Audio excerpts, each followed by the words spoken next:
and the mayor. How he's saying too much spending, not enough income. Could El Paso's boom come to a screeching halt?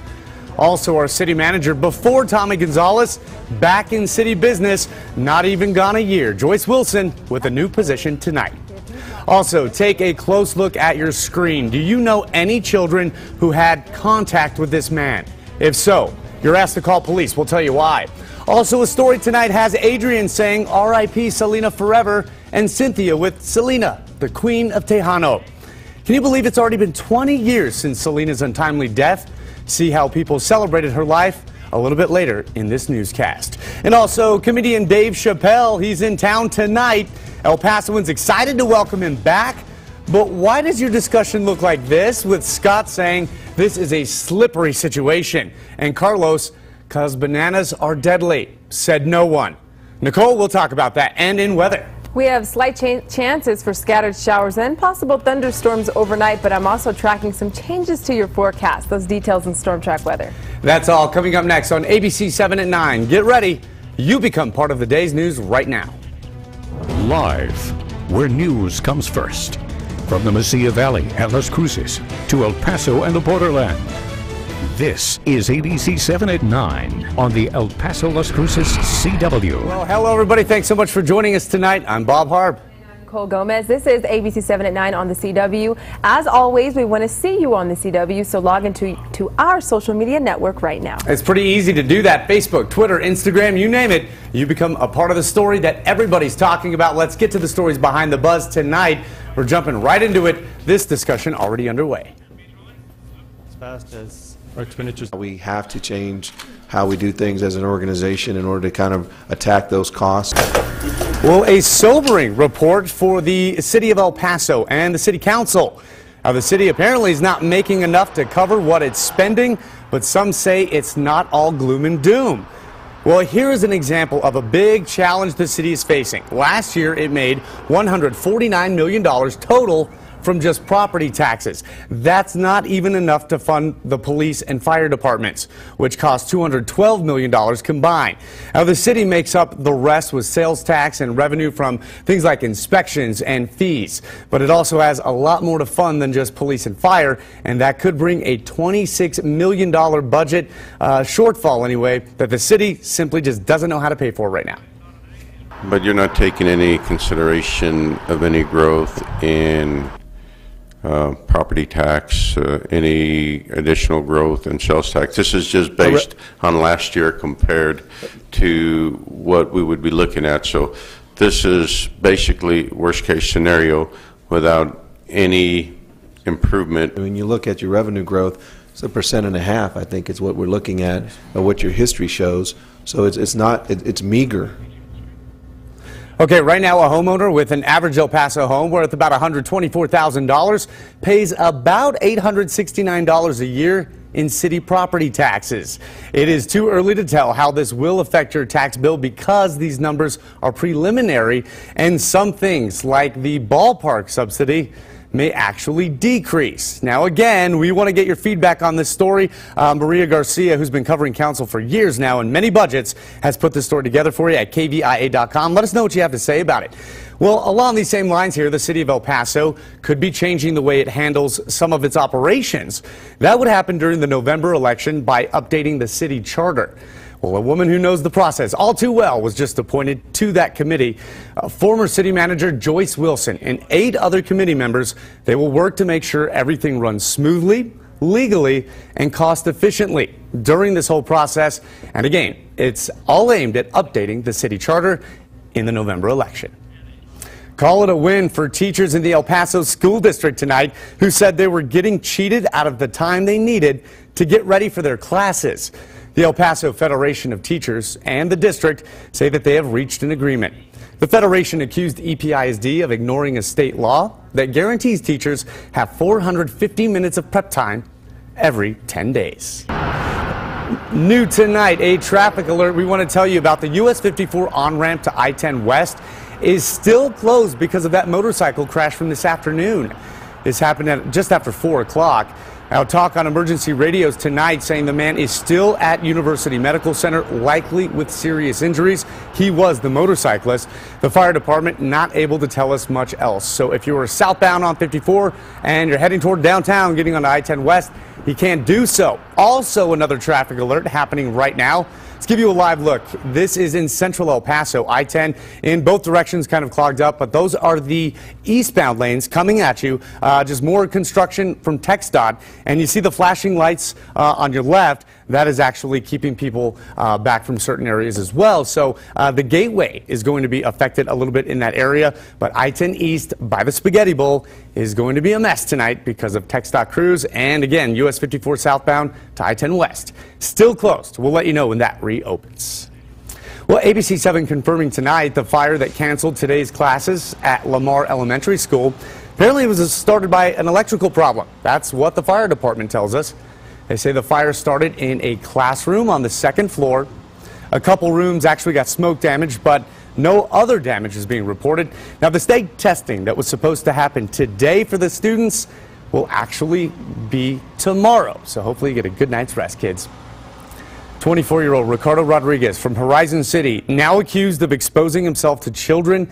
Tonight, he sits in the El Paso County Jail on a $20,000 bond. The sheriff's office saying Rodriguez is linked to other similar cases, at least 2. So they're asking you to call the sheriff's office immediately if you know any child who's had contact with this man.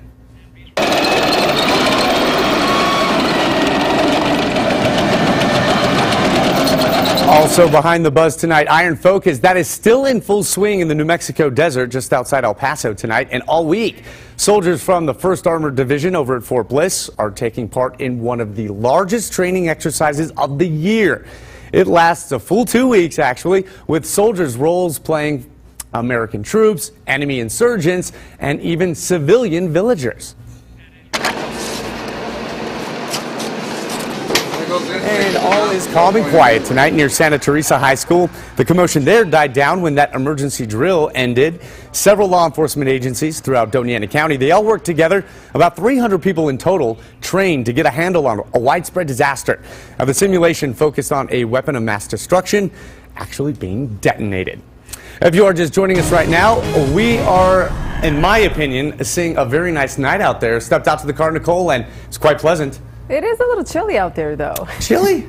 Yeah, I thought so. I don't have sleeves on. Right. Maybe that's what it is. All right, I guess. But we talked about those rain chances going up today and throughout the evening. Now, we still have slight rain chances in the forecast, and we're tracking some scattered activity on Doppler radar. So let's take a look. Notice El Paso not picking up very much, but we'll travel along the Sacramento Mountains where you can see we're seeing some light activity around Mescalero. We'll travel a little south to Cloud Crop, where again we're seeing light rainfall, also around Hurley, Bayard, and Silver City. So there is some scattered activity taking place. As we mentioned, notice just south of the Boot Hill, picking up some thunderstorm activity there and around Van Horn, Sierra Blanca, some light rainfall tracking through that area as well. So we'll zoom in just a little closer here where you can see a little bit of the light green moving through Van Horn. Now our wind speeds light El Paso, Las Cruces, we're at 13 miles per hour in Deming and out in Silver City, but we're still tracking those slight chances for isolated storms overnight. I'll let you know just how much wind we're expecting tomorrow and if we're in for a windy Easter weekend. That's coming up. All right, thanks so much, Nichole. Connect with us tonight by using the name See You on the CW on all 3 social media apps. The big ones, Facebook, Twitter, and Instagram. You can also join the discussions underway right now at KVIA.com on Facebook. And like I just said, See You on the CW as well. Hey, Nichole, I'm sure, you know, we're kind of bummed out. We had to work tonight. If we weren't at work, we'd probably be at the Dave Chappelle show right now. He is actually in the news tonight, not just because he's performing downtown at the Abraham Chavez Theater, and the show's underway right now, though. Yeah, an unfortunate incident last night in Santa Fe. Police there say a man tossed a banana peel at the comedian during a show, hitting him on the leg. That man is now in trouble with the law. Yeah, take a look at him. 30-year-old Christian Englander from Santa Fe. He was arrested on suspicion of misdemeanor disorderly conduct and battery even. Now, Englander actually acknowledged throwing the peel because he took offense to jokes Chappelle made about someone he was sitting with.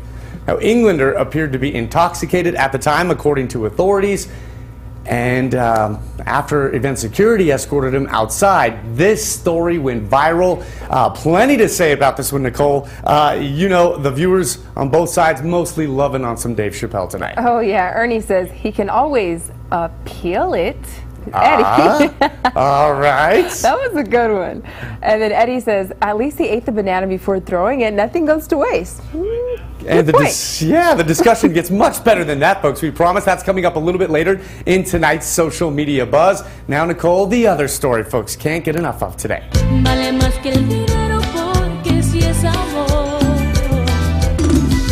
Well, her music still touches the hearts of listeners all over the world. 20 years after her untimely death, Selena Quintanilla Perez, she was 23 years old when the former president of her fan club shot and killed her. This was in San Antonio back in 1995. Yolanda Saldivar, by the way, is eligible for parole in 2025. Now, of course, as you can imagine, here in El Paso, memories of Selena and her family performing here many times back in the early 90s. That's what people are holding on to tonight. Border reporter Angela Kocherga now shows us how some folks who weren't even alive when she was killed are benefiting and still influenced by her music. What can I do to make us whole again? This young singer grew up listening to Selena. The beats, they would get us going, me and my sister, and we would just start singing them, and we didn't even know Spanish. And she didn't get the chance to see her on stage. She was born 4 years after Selena's death, an anniversary that is bittersweet for fans. Nobody wants to celebrate her death, of course. They want to celebrate the legacy that she left behind. And that's what gets me like even more happy, like, oh my gosh, that means they're gonna be playing Selena on the radio like constantly. Okay. Catarina Gutierrez hopes to follow in Selena's footsteps, and she's getting help from this music school. It was started by 2 friends and fellow musicians. That's when you know, like, who, you know, real artists are, you know, somebody who can impact lives even though they've been gone for 20 years, just like Selena, you know. Yeah, the music carries on and still carries their message and still pushes through time. It's the same dream that transformed a small-town Texas girl into a Tejano music superstar. Angela Kocherga, ABC-7. And, of course, the love for Selena going on our Facebook page tonight, Nichole. Yeah, Cindy shares this. I ditched my first day of my first job to see her at Fiesta de las Flores. Have her on video, VHS, unfortunately. And Gloria says, I saw her at Washington Park, Fiesta de las Flores. Again, this is one of the top stories at our social media buzz. That's coming up right here on ABC-7 at 9 on the CW. And also a little bit later, what story has Laura saying things like, I've been waiting my whole life for this? And Jesus saying, I hope this is not a lie, because I will be really sad. Okay, Jesus, we have some good news. Changes are coming to McDonald's menu. It's not a lie, it's a true story. We have the McScoop coming up. Nichole, you know I had to say that. That was nice. I like Thanks, that one. I appreciate that. But I am tracking more wind in the forecast. Get ready, because it looks like it's here to stay. We'll take a look at the wind gust tracker. Talk about your forecast coming up in Storm Track Weather. Thanks so much, Nichole. This is ABC 7 at 9 on the CW. You don't just watch the news, you are the news. We'll be right back.